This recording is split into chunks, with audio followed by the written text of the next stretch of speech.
Hello friends, আসসালামু আলাইকুম। Welcome back to my channel Lucky Cooking House. আশা করছি সবাই খুব ভালো আছেন। সবাইকে শুভেচ্ছা জানাচ্ছি নতুন আরও একটি রেসিপিতে। আজ শেয়ার করছি কাঁচা পাকা বড়ই দিয়ে টক ঝাল মিষ্টি আচার। আমি জানি না আপনারা এর আগে কাঁচা পাকা বড়ই দিয়ে এভাবে আচার বানিয়েছেন কিনা কখনো। হয়তো অনেকেই আপনারা জানেনই না কাঁচা পাকা বড়ই দিয়ে এত মজার একটি আচার তৈরি করা যায়। এই আচারটি খুবই মজাদার। আপনারা এটা সংরক্ষণ করতে পারেন 1 থেকে 1.5 বছর পর্যন্ত। তাহলে চলুন দেখে নিই এর প্রস্তুত প্রণালীগুলো। আচারটি তৈরি করার জন্য এখানে আমি বড়ই নিয়েছি 2 কিলোর মতো। আপনারা আপনাদের পরিমাণ অনুযায়ী নিয়ে নিতে পারেন। আমি এখানে কাঁচা পাকা বড়ইটাই কিন্তু ব্যবহার করেছি। আর প্রথমে বড়িটাকে ভালো করে ধুয়ে নিয়ে সেটা পানি ঝরিয়ে নিয়েছি। আর অবশ্যই বড়ির যে বোটাটা আছে সেটা ফেলে দিবেন। এরপর চুলায় একটি প্যান বসিয়ে দিয়েছি আর দিয়ে দিচ্ছি এখানে আমি 1 কাপ পরিমাণ সরষের তেল। তার মধ্যে দিয়ে দিচ্ছি আস্ত 5 ফোড়ন 1 চা চামচ পরিমাণ। এরপর দিয়ে দিচ্ছি শুকনো মরিচ। এখানে আমি 10টার মতো শুকনো মরিচ ব্যবহার করেছি, আপনারা আপনাদের ইচ্ছে অনুযায়ী দিয়ে দিতে পারেন। এরপর দিয়েছি আস্ত জিরা। এটা আমি হালকা একটু ভেজে নিচ্ছি। এটা ভাজা হয়ে গেলে দিয়ে দিচ্ছি রসুন বাটা 2 টেবিল চামচ পরিমাণ। এরপর দিয়ে দেব সরিষা বাটা 2 টেবিল চামচ পরিমাণ। ভালো করে এটা আমি তেলের সাথে মিশিয়ে নিচ্ছি। এটা কিছু সময় ধরে ভেজে নিতে হবে। আর এ পর্যায়ে চুলার আঁচটা একটু কমিয়ে দিবেন। যেহেতু তেলটা অনেক গরম হয়ে গেছে তাই আমি চুলার আঁচটা কিন্তু এখন একটু কমিয়ে দিয়েছি। এরপর দিয়ে দিচ্ছি আমি গুড়। এখানে আপনার গুড়ের পরিবর্তে চিনিটাও ব্যবহার করতে পারেন। আর এখানে যে কোনো ধরনের গুড়টাই কিন্তু ব্যবহার করতে পারেন। আমি এখানে আখের গুড়টা ব্যবহার করেছি, আপনারা চাইলে এখানে খেজুরের গুঁড়ো ব্যবহার করতে পারেন। আমি এখানে 1 কাপ পরিমাণ গুড় ব্যবহার করেছি। যেহেতু আমি আচারটা টক মিষ্টি ঝাল রাখবো সেই জন্য আমি গুড়ের পরিমাণটা প্রথমে কমিয়ে দিয়েছি। এরপর দিয়ে দিচ্ছি শুকনো মরিচ হালকা একটু টেলে নিয়ে সেটাকে আমি আধ ভাঙা করে ব্লেন্ড করে নিয়েছি। আপনারা এটা পাটায়ও বেটে নিতে পারেন। আর এই মরিচটাও কিন্তু আপনার ঝালটা বুঝে দিবেন। এখানে মরিচের ঝালটা কিন্তু অনেক, তাই আমি অর্ধেকটা দিয়েছি আর অর্ধেকটা দিইনি। এরপর দিয়ে দিচ্ছি লবণ পরিমাণ মতো। আর আমার যদি প্রয়োজন হয় তো আমি বাকি মরিচটাও পরে দিয়ে দিব।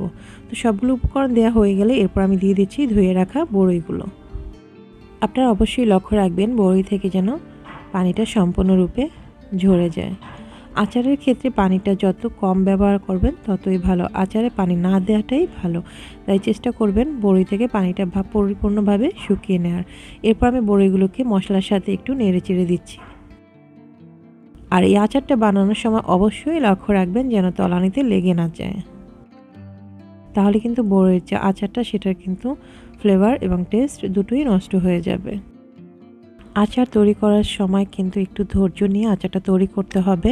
এটা কিন্তু খুব একটা বেশি জাল দিয়ে তৈরি করা যাবে না, সেক্ষেত্রে আচারটা নিচ দিয়ে লেগে যেতে পারে। তো এ পর্যায়ে আমি ঢাকনা দিয়ে ঢেকে এটাকে 10 মিনিটের জন্য রান্না করে নিচ্ছি।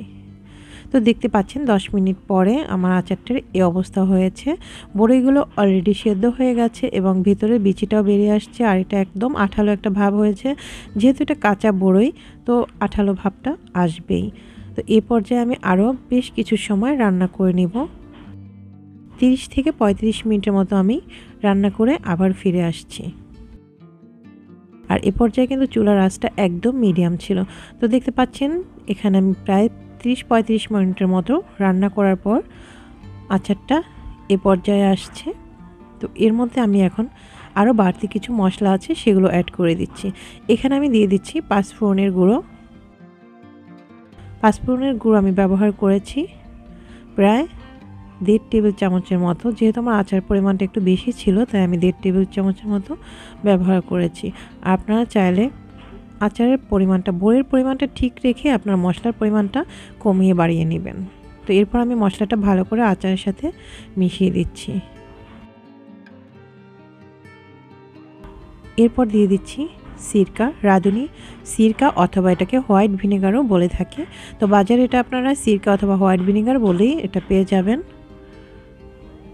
আমি এখানে সিরকা ব্যবহার করেছি 2 টেবিল চামচ পরিমাণ। আর এই সিরকাটা দেওয়ার কারণ হচ্ছে এটা আপনি দীর্ঘদিন পর্যন্ত আচারটাকে সংরক্ষণ করতে পারবেন।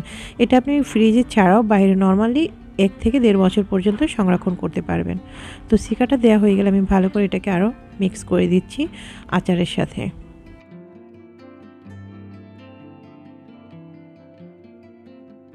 এরপর দিয়ে দিচ্ছি ধনে গুঁড়ো।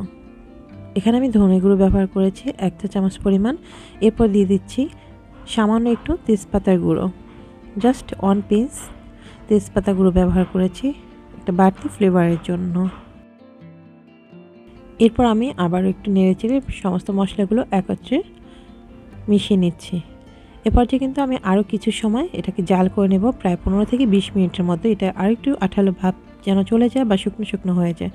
তো আমার 20 মিনিট জাল করার পর এটি আমি একটি বাটিতে বেড়ে নিয়েছি। তো দেখতে পাচ্ছেন আমার আচারটা কিন্তু অলমোস্ট তৈরি হয়ে গেছে, আর এটা অনেকটা টেস্টি হয়েছে এবং পারফেক্টলি তৈরি হয়েছে। এটা আপনারা সংরক্ষণ করতে পারেন 1 থেকে 1.5 বছর পর্যন্ত। আর এই কাঁচা পাকা বড়ইয়ের আচারটা কতটা টেস্ট হয় সেটা আপনার বাসায় একবার হলেও ট্রাই করে দেখবেন।